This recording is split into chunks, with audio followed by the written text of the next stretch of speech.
ভারতের ইতিহাসে এমন কিছু নাম আছে যা আজও আমাদের অনুপ্রেরণা যোগায়। ডাক্তার, স্বাধীনতা সংগ্রামী, শিক্ষাবিদ এবং আধুনিক পশ্চিমবঙ্গের রূপকার ডক্টর বিধানচন্দ্র রায় ছিলেন তেমনই এক বহুমুখী প্রতিভা।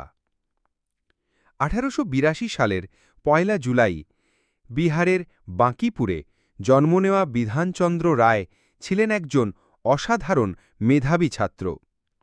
ইংল্যান্ড থেকে এমআরসিপি ও এফআরসিএস ডিগ্রি অর্জন করে তিনি দেশে ফেরেন এবং দ্রুত একজন জনপ্রিয় চিকিৎসক হিসাবে খ্যাতি লাভ করেন। মানব সেবা ছিল তার ব্রত।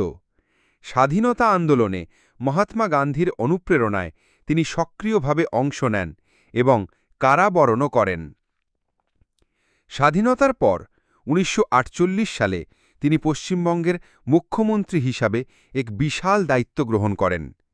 দেশভাগের পর বিধ্বস্ত বাংলাকে পুনর্গঠন করাই ছিল তার লক্ষ্য।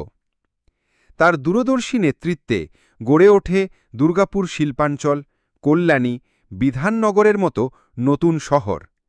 শিক্ষা ও স্বাস্থ্য খাতে তার অবদান অনস্বীকার্য। অসংখ্য স্কুল, কলেজ ও হাসপাতাল তার হাতেই তৈরি হয়।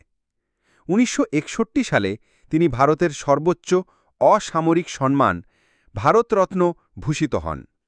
1962 সালের 1 জুলাই নিজের 80তম জন্মদিনে তিনি প্রয়াত হন। তার জন্মদিন ও মৃত্যুদিন 1 জুলাই সারা ভারতে জাতীয় চিকিৎসক দিবস হিসাবে পালিত হয়। ডক্টর বিধানচন্দ্র রায় এক কিংবদন্তি, যিনি তার কর্ম ও আদর্শে আজও আমাদের পথ দেখিয়ে চলেছেন। বাংলার রূপকার, যিনি এক বিধ্বস্ত রাজ্যকে আধুনিকতার আলো দেখিয়েছিলেন।